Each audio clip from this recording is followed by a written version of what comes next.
Bonjour à tous et bienvenue dans cette nouvelle édition du Grand JT des Territoires. Voici tout de suite les titres du journal.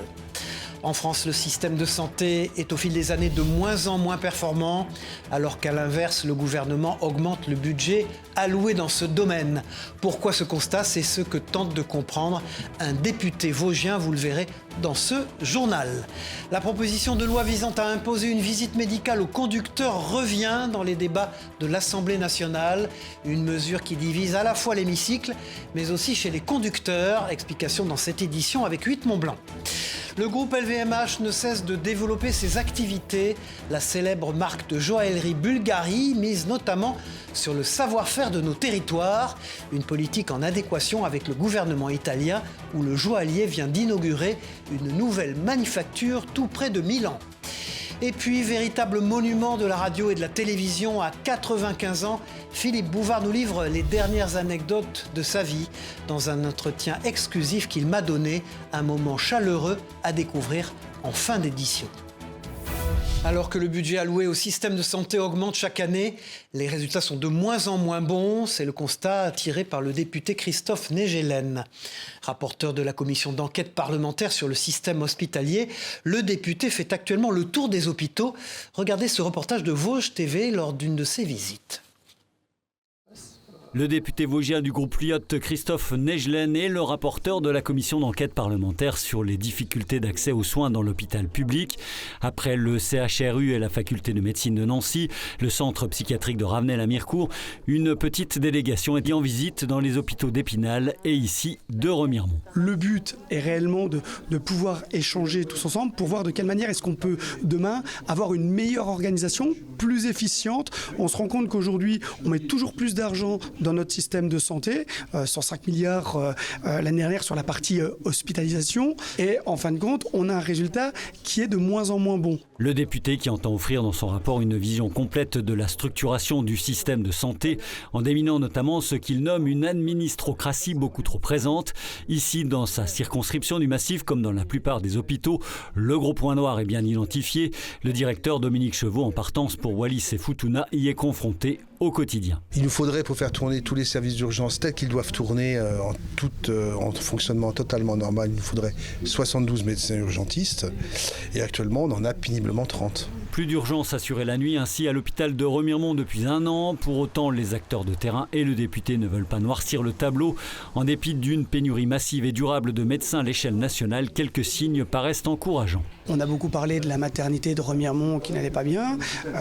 10 accouchements depuis le début de la semaine. On a un nombre d'accouchements supérieur à ce qu'on avait l'année dernière. C'est quelque chose de positif. Le service de soins palliatifs, ça fait 7 ans que je me bats pour qu'il y ait un service de soins palliatifs dans les Vosges. On devrait en avoir un fin d'année, début d'année prochaine. Il y a aussi des choses positives. Une nouvelle dynamique de l'hôpital de Remiremont qui devrait être notamment soutenue par le renforcement d'activités engagées par l'État sur la base aérienne de Luxeuil-les-Bains. La patientèle haut-saônoise pesant lourd dans le fonctionnement global de l'établissement romarimontain. Des particularismes locaux qui devraient étayer le rapport final du député Negelen qui doit rendre sa copie en juillet. C'est presque devenu, comme on l'appelle, un marronnier législatif. La proposition de loi visant à imposer une visite médicale aux conducteurs, notamment aux personnes âgées, a fait son retour à l'Assemblée nationale. Signé par une centaine de députés, ce texte prévoit de conditionner le permis de conduire à un examen médical. Plus de précisions avec ce reportage de 8 Montblanc, Kezia Poudou. Comme chaque semaine, Carmen Villa prend sa voiture. Rendez-vous médicaux et courses, tout un tas d'impératifs poussent cette femme de 76 ans à emprunter son véhicule. Un droit menacé par une proposition de loi, celle d'imposer aux conducteurs de plus de 70 ans une visite médicale tous les 5 ans. C'est vrai que quand on a un certain âge, on n'a plus les mêmes réflexes et tout. Mais les gens comme moi, ils ont toute leur tête. On est attentif, on fait attention à tout, on respecte le code de la route. Capacité auditive, visuelle ou encore cognitive, cette visite médicale devrait donc permettre de juger de l'état de santé des conducteurs ainsi que de leur capacité à prendre le volant. Une condition qui ne fait pas l'unanimité. On le voit tout au cours de la vie, on perd un peu de la vue, on perd de l'auditif, et à un moment donné on perd ses moyens. Je suis contre, mais par contre je suis pour la sensibilisation individuelle. Portée par le député Frédéric Valletoux, cette proposition de loi présentée le 18 mars dernier ne concerne pas uniquement les seniors. Les moins de 70 ans devront également se soumettre à une visite médicale tous les 15 ans. Le 25 mars, une réforme visant à imposer un examen médical avant la première délivrance d'un permis de conduire a été validée, laissant cependant le choix aux États membres de le remplacer par d'autres alternatives comme un formulaire d'auto-évaluation. C'est difficile d'évaluer l'aptitude parce que le médecin va être tenu par deux choses. D'une part, la connaissance de son patient, si c'est le médecin traitant. Et ce qu'on peut craindre, c'est qu'effectivement, un patient qui aurait peur que l'on le dénonce d'une pathologie quelconque risque de ne pas consulter ou de ne pas le dire. Cette réforme du permis de conduire doit encore être validée par le Conseil et le Parlement européen. Au sein de l'Union européenne, 14 pays ont déjà instauré la visite médicale obligatoire. Le groupe LVMH continue de se développer. Le célèbre joaillier Bulgari vient d'inaugurer en Italie la plus grande manufacture de bijoux du monde. Une initiative destinée à préserver des savoir-faire ancestraux des territoires. Écoutons sur ce sujet le PDG de Bulgari ainsi que la secrétaire d'État du gouvernement italien en charge des entreprises au micro de Christophe Rigaud. Pour ce qui est de notre rayonnement international, je peux vous dire que nous nous appuyons sur toutes les grandes marques italiennes connues dans le monde entier et c'est la raison pour laquelle ce projet avec Bulgari aujourd'hui est extrêmement significatif car il démontre la capacité d'attirer en Italie des investisseurs internationaux de ce calibre.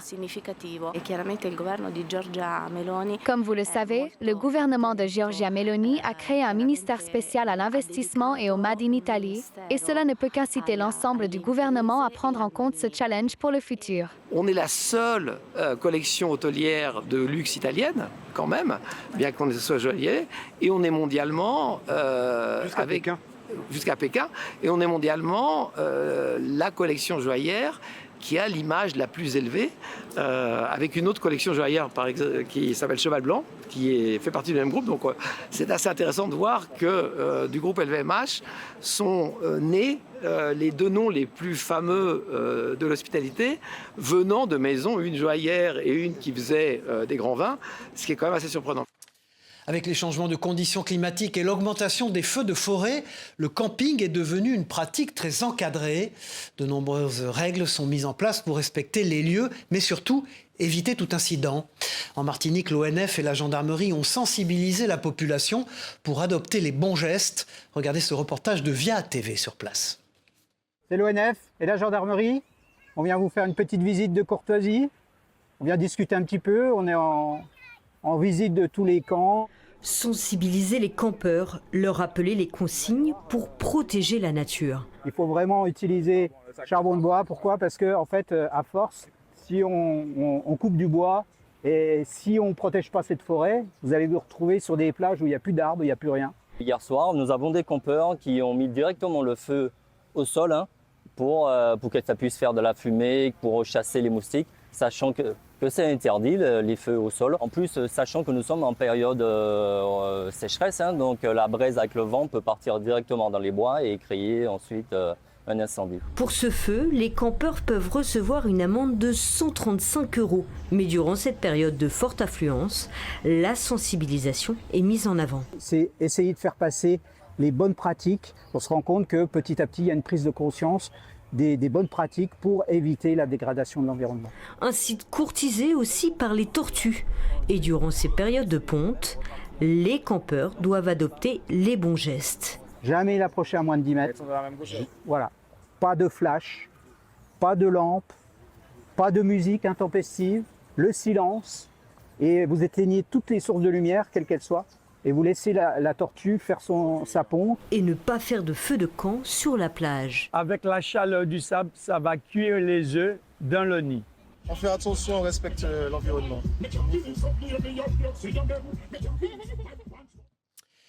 Tout autre chose maintenant, beaucoup de sportifs professionnels rencontrent d'importants problèmes financiers pour vivre de leur passion.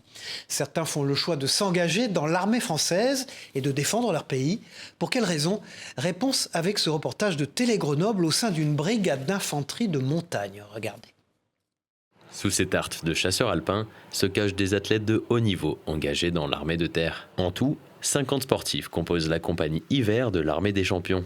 Une unité un peu à part qui offre à ses athlètes de quoi vivre de leur sport. Parmi eux, le snowboarder Merlin Surgé ou le biathlète Antonin Guigona, qui a troqué la carabine pour le fusil d'assaut de l'armée française lors d'un entraînement avec la 27e brigade d'infanterie de montagne. Il n'y en a qu'une dans le carton. J'ai rejoint l'armée après les Jeux Olympiques de 2018. Et avec mes premiers podiums en Coupe du Monde, j'ai pu prétendre à entrer dans ce collectif, l'équipe de France militaire de ski, et puis enfin devenir professionnel dans le ski grâce à la solde militaire. Le travail d'un athlète ne se limite pas aux entraînements et aux compétitions, ils doivent aussi trouver des sponsors pour gagner leur vie. Avec l'armée, le salaire débute à 1 400 € par mois, le même qu'un militaire au même grade. En échange, il défend son pays sur des compétitions bien loin des champs de bataille. L'athlète n'est pas un soldat comme les autres. L'athlète n'est pas engagé pour aller au combat.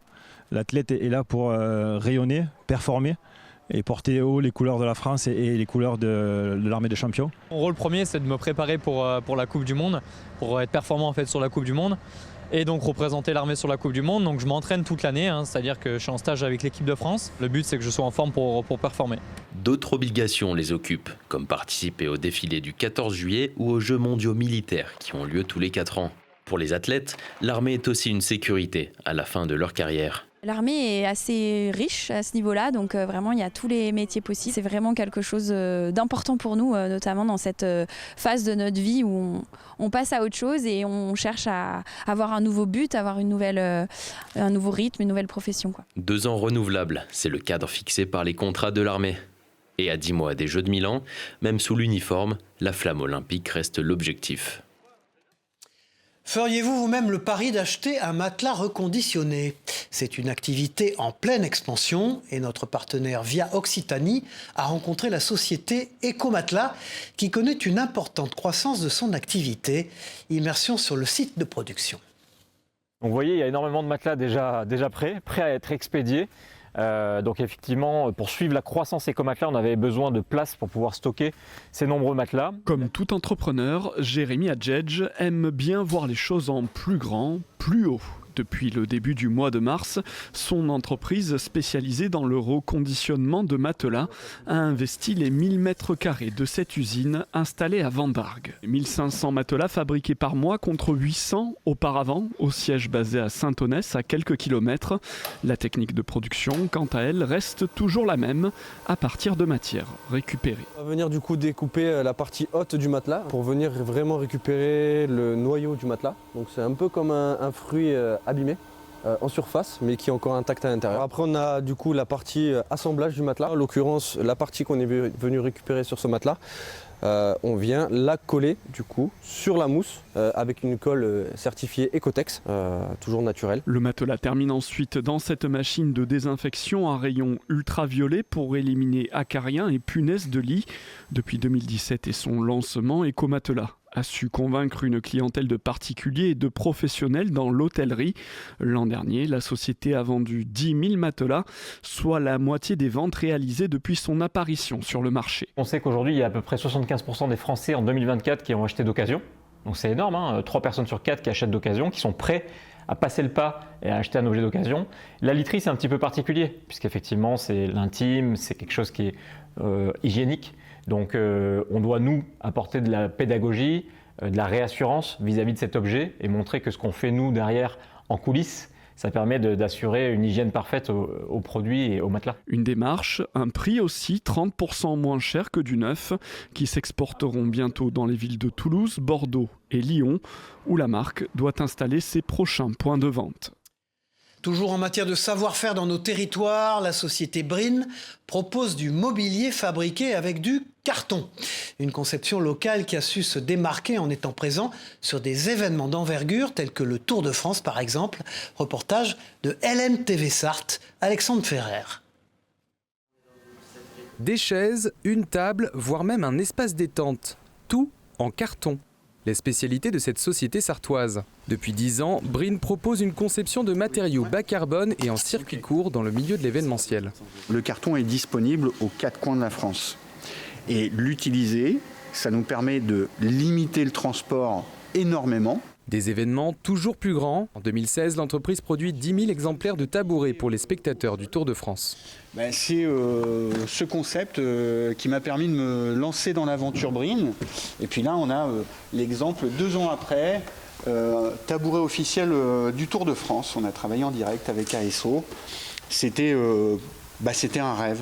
La prochaine commande est au Grand Palais à Paris, à l'occasion du sommet international pour la planète Change Now. On a la chance de les accompagner depuis 3 ans. On réalise pour eux l'ensemble des signalétiques. On a développé des produits sur mesure. Et on accompagne aussi sur la partie décoration, et notamment sur une scène qui fait 37 mètres de large sur 10 mètres de haut. Près de 800 pièces seront produites pour cette édition. Une partie est fabriquée au Mans dans cette imprimerie, une autre dans l'Orne. De l'impression à la découpe, une dizaine de minutes suffisent pour la mise en forme de ce chevalet. Là, on va vérifier le produit et ses pliages. Voilà, cette découpe-là, elle permet d'assurer un pliage et puis de donner la forme au produit. La préservation de la faune est un enjeu majeur. Pour cela, il est essentiel de suivre son évolution. Dans cette optique, des collectifs se réunissent pour observer, compter et analyser les populations animales. Puissance Télévision a pu assister à une session d'observation dans la Marne. Regardez ce reportage. Numéro d'observation, le nombre total d'animaux surtout. Et on compte impérativement également les chevreuils et les lièvres. Chaque année, au mois de mars, ces bénévoles se retrouvent pendant 2 semaines pour 4 sessions d'observation. Tous se réunissent au sein du GIC Argonne Sud, un groupement d'intérêt cinégétique. Leur mission, observer, compter, analyser. L'objectif, suivre l'évolution de la faune locale et ajuster la gestion des prélèvements de chasse en fonction des données collectées. Tous ces chiffres-là, ça va intégrer un carnet de bord. Et ce carnet de bord, on va l'étudier avec le CNPF, le Centre national des propriétés forestières, l'OFB, l'Office français de la biodiversité, la Fédération départementale des chasseurs et l'Office national des forêts. Et c'est grâce à ça qu'on va déterminer l'attribution qu'on va faire l'année d'après, donc le nombre de bracelets qu'on va attribuer à chaque société de chasse qui font partie de notre GIC. Après un brief précis, les équipes se dispersent en 4 circuits. Ce soir-là, c'est un parcours de 3 heures qui attend cette équipe avec une 50aine de kilomètres. Le comptage est aussi une façon de mieux gérer la chasse en apportant des données fiables. Sur le terrain, l'équipe de 4 chasseurs parcourt le chemin en voiture. Dès qu'un animal est repéré, il est tout de suite signalé. En fin de soirée, les données récupérées sur les 4 parcours sont croisées. Le but, obtenir un bilan précis de la présence animale dans le secteur. En tant que technicien à la Fédération des chasseurs, on a surtout pour rôle de conseiller nos adhérents, donc c'est-à-dire les chasseurs, donc que ça soit pour gérer leur territoire de chasse, puis on a un devoir de formation et puis d'écoute de nos adhérents. Cette nuit-là, 392 animaux ont été observés. Sur les 4 soirs de comptage, 1712 animaux ont été recensés, dont une majorité de chevreuils et de lièvres. Le saviez-vous, même vos animaux de compagnie peuvent donner leur sang. Cela existe pour les chiens et les chats. Comme pour les humains, plusieurs conditions sont obligatoires. Regardez ces explications avec ce vétérinaire au micro de notre partenaire, La Dépêche du Midi. Le prélèvement lui-même, il va durer 10 minutes à peu près. En tout, c'est 1 heure, 1 heure et demie, 2 heures. Le temps qu'on fasse l'examen clinique, les examens complémentaires, la tranquillisation, qui récupère la tranquillisation. Chien ou chat, on va avoir d'abord l'âge, entre 1 et 8 ans. On ne peut pas d'animaux trop jeunes, et pas non plus d'animaux trop âgés. Après, alors il y a une question de poids. Chez le chat, ça va être plus de 4 kg. Et chez le chien, plus de 20 kg. Et puis ensuite, être en bonne santé, pas avoir de soucis autres. Tout comme les vétérinaires justement qui doivent connaître les différentes races d'animaux, les paysagistes et horticulteurs quant à eux doivent connaître les différentes espèces végétales. Un concours national est même organisé pour les jeunes en formation. Immersion à Blanquefort-en-Gironde pour une épreuve de qualification régionale avec TV7, la chaîne du groupe Sud-Ouest. Regardez. Sauriez-vous reconnaître ce végétal d'un simple coup d'œil? C'est en tout cas ce qu'essayent de faire ces apprentis horticulteurs, paysagistes et pépiniéristes. Sentir, toucher ou observer, chacun sa technique. Pour moi, c'est de regarder bien la feuille quand même, le port aussi, le tronc. Puis essayer de voir la fleur si on l'a. Le toucher, déjà voir si ça sent. À l'occasion d'un concours régional de reconnaissance, feuille et stylo à la main, les 86 étudiants doivent noter le nom latin, la famille et la variété de chaque végétal. Après une première épreuve en salle, la deuxième se réalise dans un écrin de verdure exceptionnel, le parc Majolan à Blanquefort. On change de place! Chaque participant a 1 minute 30 top chrono pour identifier 15 végétaux. Moi j'ai que celui-là et le acer campestre, mais le acer campestre il a que 3 feuilles. Au-delà du challenge, l'idée est d'assurer les bases pratiques des métiers de la filière du végétal. Il existe tout ce que vous voulez, vous pouvez faire ça avec ChatGPT, avec tout ce que vous voulez, mais si vous voulez être crédible devant un client, vous devez connaître vous-même les plantes. Comme un vétérinaire qui ne connaît pas les races de chiens. On ne lui ferait pas confiance pour soigner son animal. La semaine dernière, c'était Alain Madelin qui était l'invité de Face au territoire sur TV5 Monde avec la presse quotidienne régionale. L'ancien ministre et député a répondu aux questions de nos partenaires. Écoutons-le tout de suite. Est-ce qu'il est empêtré dans une affaire Betaram? On sait que sa fille a révélé être l'une des victimes de violences de la part d'un prêtre, le père Lartiguet de Betaram, récemment dans Paris Match. Il a réagi lui-même en étant bouleversé par ce qu'il avait appris. Est-ce qu'il est empêtré dans quelque chose compliqué pour lui et qui va le gêner politiquement là? C'est d'un poids considérable. Je veux dire, le fait d'être empêtré, de voir les gens parfois détourner le regard, c'est humainement, sa fille, c'est quelque chose d'extrêmement lourd à porter, extrêmement lourd. Et franchement, je lui dis, allez, surmonte ça, continue, fais ton boulot. Vous lui avez dit? Non, je ne l'ai pas dit, mais, vous lui dites mais il sait que je le pense. Vous lui dites il sait que je le pense. La France est devenue championne paralympique de cécifoot cet été. Connaissiez-vous cette discipline? Ce sport cache de nombreuses spécificités, à la fois techniques et humaines. Une initiation a récemment été proposée à des jeunes autour du travail d'équipe. TL7 était sur place, regardez. Ballon sonorisé et les yeux bandés. Grâce au cécifoot, ce groupe de jeunes découvre ce sport et ses règles adaptées. Organisé par Face Loire et ses partenaires, cet événement est le premier d'une longue série. En collaboration avec le district de football de la Loire. Donc on va faire 4 compétitions où il y a différents tournois, différentes phases. La finalité, c'est que le 5 juin, lors des Jeux de la diversité, les gagnants de chaque tournoi viennent se rencontrer pour participer aux phases finales. Parrain de l'événement, Patrick, non-voyant et joueur de cécifoot, échange avec les plus jeunes et leur apprend toutes les spécificités de son sport. On apprend à se déplacer sans voir. Donc soit au début en étant en contact avec un équipier et après à la voix. Et puis petit à petit, on va compliquer les déplacements. Au lieu que ce soit du linéaire, on va faire des slaloms. Et on va faire le slalom après avec la balle dans les pieds. C'est compliqué. Là, on a l'impression en fait de perdre le ballon. On essaie tout doucement de les emmener de manière un peu pédagogique et ludique à ce qu'ils commencent à découvrir le fait que si on veut réussir, c'est en équipe. Et une entreprise, qu'est-ce qu'elle demande à un jeune? C'est cette capacité-là à apporter à l'équipe, cette capacité-là à être utile dans une équipe. Donc un jeune, il a peut-être pas trop d'expérience, il ne peut pas être manager, il ne peut pas diriger, mais par contre, il peut apporter à l'équipe un dynamisme. Une initiative qui associe sport, inclusion et engagement citoyen et qui entend démontrer que l'insertion peut aussi passer par le jeu, l'écoute et la rencontre. C'est une trouvaille tout à fait inattendue qu'a fait un promeneur de Saint-Malo. Au milieu de son chemin se trouvait la plaque d'identité d'un soldat allemand de la Deuxième Guerre mondiale.